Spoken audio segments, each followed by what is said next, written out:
Hi friends, ఎలా ఉన్నారు మీరంతా? నేనైతే చాలా బాగున్నాను. ఈరోజు సరికొత్త వీడియోతో మరలా మీ ముందుకు వచ్చేసాను. వీడియో చూడగానే మీకు ఆల్రెడీ అర్థమైపోయి ఉంటుంది. ఇది వచ్చేసి ఒక కుకింగ్ వీడియో. ఈ రోజు నేను మా ఇంట్లో పచ్చి పులుసు చేస్తున్నాను.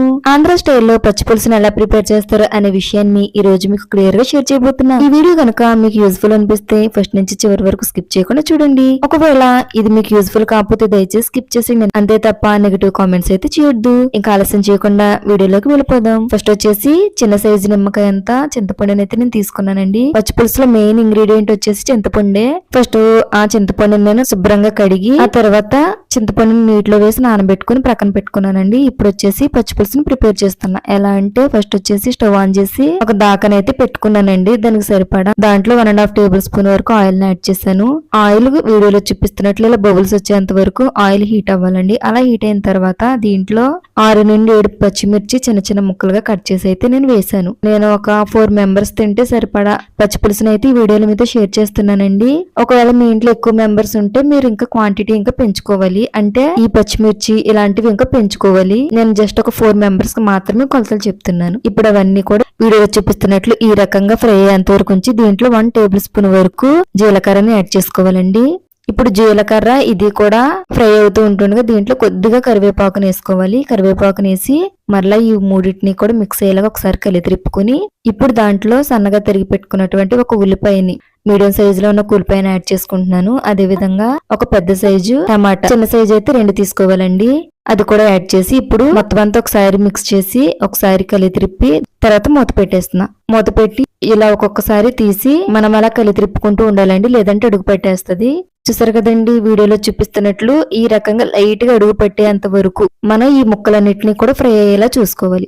అలా అయిన తర్వాత అంతేనండి, దించేసాను. ఇప్పుడు దాంట్లో పచ్చి పులుసు సరిపడంతా నేనైతే 1 టేబుల్ స్పూన్ వరకు ఉప్పుని వేసుకున్నానండి. వేసుకుని ఇప్పుడు దీంట్లో 4 వెల్లుల్లిపాయ రెమ్మల్ని అయితే నేను వేసానండి.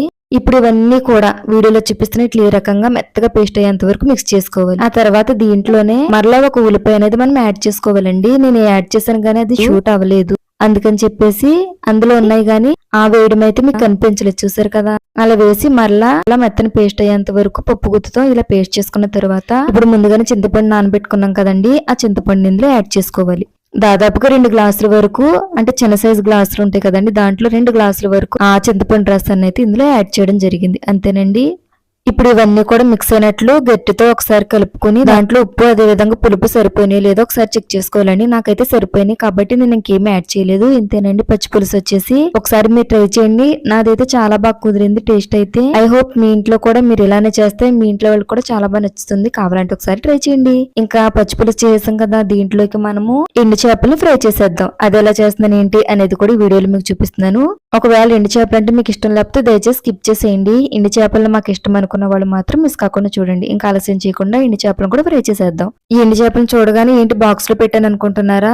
ఇది నిలవ ఉండడానికి నేను చిన్న చిన్న ముక్కలుగా ఎండు చేపలను అయితే కట్ చేసుకుని ఫ్రిడ్జ్ లో అయితే పెట్టడం జరిగిందండి. అలా పెట్టుకోవడం వల్ల చీమలు పట్టడం అనే ప్రాబ్లం ఉండదు. ఇంకొకటి ఏంటంటే ఎండు చేప పాడవుతుంది అని కూడా ఉండదు. సో ఎప్పుడన్నా ఒకవేళ మీకు ఎండు చేపలు పాడవుతున్నాయి అని అనిపిస్తే ఇలా ముక్కల కింద కట్ చేసి ఫ్రిడ్జ్ లో పెట్టుకోవడం వల్ల ఎక్కువ రోజులు అనేది నిలవ ఉంటుంది. కానీ ఎప్పుడు ఫ్రిడ్జ్ డోర్ ఓపెన్ చేసినా ఫ్రిడ్జ్ డోర్ వేసేసిన తర్వాత ఎండు చేపలను ఓపెన్ చేయాలండి. ఫ్రిడ్జ్ లో గనక మీరు పొరపాటున ఓపెన్ చేశారంటే ఫ్రిడ్జ్ మొత్తం ఎండు చేపల వాసన వచ్చేస్తుంది. కాబట్టి ఫ్రిడ్జ్ లో పెట్టడం ఎంత ఇంపార్టెంట్, ఫ్రిడ్జ్ లోంచి బయట తీయడం కూడా, తీసిన తర్వాత క్లోజ్ చేసి ఆ తర్వాత ఓపెన్ చేయడం అనేది కూడా అంతే ఇంపార్టెంట్ అండి. ఇప్పుడు వచ్చేసి నేను ముందుగానే వాటర్ ని బాయిల్ చేసుకున్నాను. ఎందుకంటే మామూలుగా విలేజ్ లో అయితే రాళ్ళు ఉంటాయి కదండి, గరుగ్గా ఉండి దాని మీద అయితే ఇవి వేసి తోముతారు. అప్పుడు దానిపైన ఉన్నటువంటి నీచు పదార్థం అంతా పోయి చేపలు అనేవి నీట్ గా అవుతాయి. ఇప్పుడు సిటీలో అవన్నీ అంత అవైలబుల్ గా ఉండవు కాబట్టి నేను లైట్ గా వాటర్ ని హీట్ చేసి దాంట్లో కొద్దిగా పసుపు వేసి ఇవి ఒక 2 మినిట్స్ నానబెట్టి తర్వాత కడిగేసానండి. వీడియోలో చూపిస్తున్నట్లు ఇలా శుభ్రం అయిపోతాయి. ఆ తర్వాత వీటికి సరిపడా ఒక చిన్న మూకుడు తీసుకున్నానండి. దాంట్లో 2 టేబుల్ స్పూన్ వరకు ఆయిల్ యాడ్ చేశాను. ఆయిల్ హీట్ అవుతూ ఉంటుండగా దీంట్లో 1/2 టేబుల్ స్పూన్ వరకు మనం పసుపుని యాడ్ చేసుకోవాలి. పసుపుని వేయడం వల్ల ఎండు చేపలు అనేవి అడుగు పట్టవు. ఇదేనే కాదు, ఏదైనా ఫ్రై చేయాలనుకుంటే ముందుగా పసుపు వేయడం వల్ల అదైతే అడుగు పట్టదండి. చూసారు కదా, ఇప్పుడు వచ్చేసి నేను దీంట్లో శుభ్రంగా కడుక్కున్నటువంటి ఎండు చేప ముక్కల్ని అందులో యాడ్ చేసేస్తున్నా. ఇప్పటి వరకు ఒక ప్రాసెస్ అయితే ఇప్పటి నుంచి ఇంకొక ప్రాసెస్ అండి. ఎట్టి పరిస్థితుల్లో ఎండు చేప ముక్కలు వేసిన తర్వాత మీరు అటు ఇటు తిరగకుండా దగ్గరే ఉండాలి, లేదంటే ఇవి మాడిపోతాయండి. ఈజీగా మాడిపోయి మనం ఎంత కష్టపడినా ఆ కష్టం మొత్తం వేస్ట్ అయిపోతుంది. సో పక్క నుండి వీడియోలో చూపిస్తున్నట్లు ఇలా చిన్న చిన్న ముక్కల్ని అలా త్రిప్పుతూ వేగిని లేదా చూసుకుంటూ ఉండాలండి. ఇవి అంటే వర్షంగా ఉంది కదండి, సో చేపలనేవి మెత్తబడిపోయినాయి కాబట్టి లైట్ గా ఒక్కొక్కటి విడిపోతుంది. నార్మల్ గా ఎండాకాలంలో గనక బాగా ఎండిపోయిన చేపలు అయితే ఇలా ఎడవండి.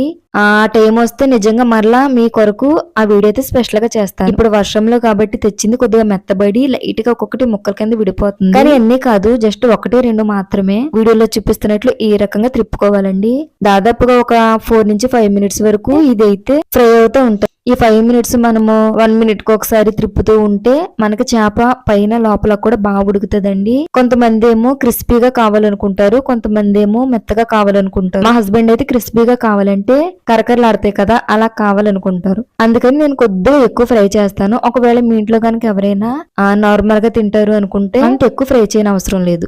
అంటే నేను చూపించినంత వరకు కాకుండా కొద్దిగా ముందు స్టవ్ ఆఫ్ చేసుకోవాలి అంతే ఫ్రెండ్. ఒకవేళ మనం తీసుకున్నటువంటి చేపలు చెప్పగా ఉంటే దాంట్లో మనం సాల్ట్ ని యాడ్ చేసుకోవాలి. నేను తీసుకున్న ఉప్పు చేపలే కాబట్టి నేను దీంట్లో సాల్ట్ ని అయితే యాడ్ చేయలేదండి. మీకు ఆల్రెడీ అర్థమైపోయింది, లైట్ గా ఫ్రై అయిపోయినాయి, ఇంకొంచెం ఫ్రై అవుతున్నాయి. నార్మల్ గా మీకు నచ్చితే నార్మల్ గా నాకు మెత్తగా ఉంటే చాలు అనుకుంటే ఇప్పుడుతో కారం వేసుకుని మీరు స్టవ్ ఆఫ్ చేసుకోవచ్చు. మా హస్బెండ్ క్రిస్పీగా కావాలి కాబట్టి నేను ఇంకా ద్వారగా ఫ్రై అయ్యేంత వరకు ఫ్రై చేస్తున్నాను. అంతేనండి, లాస్ట్ న ఈ రకంగా వచ్చేంత వరకు నేను ఫ్రై చేసి దీంట్లో 2 టేబుల్ స్పూన్ వరకు నేను కారాన్ని యాడ్ చేసుకున్నాను. కారం వేసిన వెంటనే స్టవ్ ఆఫ్ వేయాలండి, లేదంటే కారం మాడిపోతుంది అందులో ఆయిల్ లో వేయగానే. సో మీరు ఎప్పుడైతే కారాన్ని యాడ్ చేస్తారో కారం అలా వేయగానే స్టవ్ ఆఫ్ వేసి అప్పుడు త్రిప్పుకోవాలండి. ఇదే ఒక చిన్న టిప్పు. చాలా మంది తెలియక ఏం చేస్తారంటే కారం వేసుకున్న తర్వాత ఇంకా మంట పెట్టేస్తారు, దాని వల్ల ఆ కారం మొత్తం మాడిపోతుందండి. అలా మాడితే టేస్ట్ అనేది బాగోదు. ఒక 5 మినిట్స్ అలానే మూత పెట్టేసి ఉంచడం వల్ల ఏమవుతుంది అంటే ముక్కలకు మొత్తం కారం అంటుకుని ఆ కారం లోపలికి మగ్గి టేస్ట్ అనేది చాలా బాగుంటదండి. నేనైతే ఈ రకంగా చేస్తాను. నిజంగా నేను చేస్తే పచ్చి పులుసు అదే విధంగా ఈ చేప చాలా ఇష్టంగా తింటారు. కావాలంటే ఒకసారి ట్రై చేయండి, తప్పకుండా మీ ఇంట్లో వాళ్ళకి కూడా నచ్చుతుంది. ఇలా మీ ఇంట్లో కనుక ట్రై చేస్తే మీ ఇంట్లో వాళ్ళు ఏమన్నారు ఏంటి ఇలాంటి విషయాలన్నీ కూడా నాతో కామెంట్ సెక్షన్ లో షేర్ చేసుకోండి. అలాగే ఈ వీడియోని లైక్ చేయండి, షేర్ చేయండి, తప్పకుండా మన ఛానల్ ని కూడా సబ్స్క్రైబ్ చేసుకోండి. Bye friends.